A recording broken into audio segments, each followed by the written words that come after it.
নদিয়ায় গ্রামীণ ও শহরাঞ্চলের অবকাঠামো উন্নয়নের দিক থেকে নতুন অধ্যায় সূচনা করলেন মুখ্যমন্ত্রী মমতা বন্দ্যোপাধ্যায়। বৃহস্পতিবার খোলা মঞ্চে মুখ্যমন্ত্রী 20,000 পথশ্রী এবং 30 কিলোমিটার রাস্তাশ্রী প্রকল্পের শিলান্যাস করেন। শিলান্যাসের সঙ্গে সঙ্গে গাবতলা ময়দান থেকে পথশ্রী এবং রাস্তাশ্রীর ট্যাবলোর উদ্বোধন ও সম্পন্ন করেন তিনি। এদিন কালিয়াগঞ্জ ব্লকের বোচাডাঙ্গা গ্রাম পঞ্চায়েত অধীন তরঙ্গপুর দিদিমণি মোড় থেকে বর্মনপাড়া পর্যন্ত 610 কিলোমিটার রাস্তার উদ্বোধন করেন। এদিনে এই রাস্তা উদ্বোধনের ফিতে কাটেন পঞ্চায়েত সমিতির বনভূমি কর্মাধ্যক্ষ অলকেশ বর্মন, গ্রাম পঞ্চায়েতের সদস্য গীতা রানী দেব শর্মা ঘোষ, বিবেক বর্মন, অঞ্চল সভাপতি বিবেকানন্দ সরকার সহ প্রমুখ।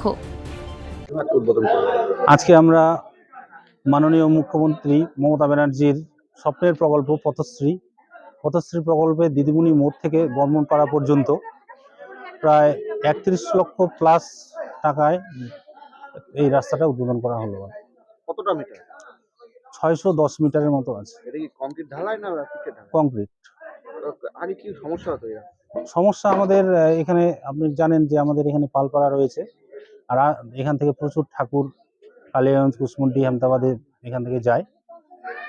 সেই প্রতিমাগুলো নিয়ে যেতে অনেক সমস্যার সম্মুখীন হতে হয়, কিন্তু রাস্তাটা সামনে দেখবেন প্রচুর খারাপ আছে। সেই রাস্তাটা নতুন করে পুনর্নির্মাণ হচ্ছে। এই বুথের সাথে যুক্ত তো অনেক কাজ করেছেন, আমিও চেষ্টা করেছি, কিছু কিছু কাজ আমিও করেছি। তরঙ্গপুরের কিছু পানীয় জলের কাজ করা হয়েছে, শৌচাগারের কাজ, যথেষ্টই কাজ হয়েছে। অন্যান্য বুথের থেকে যথেষ্ট কাজ হয়েছে, অনেকগুলো কাজ হয়েছে। যাই হোক, আমাদের এই রাস্তাটা যে হবে, যে আপনারা সব দেখতে পাবেন এখানে কতটা দৈর্ঘ্য, দায়িত্ব ওনার সাথে সাথে আমাদের সকলের কাজটা সকলের সহযোগিতায় হবে। তার সাথে আপনারা ইতিমধ্যে অবগত হয়েছেন যে আমাদের মাননীয় মুখ্যমন্ত্রী মমতা বন্দ্যোপাধ্যায়।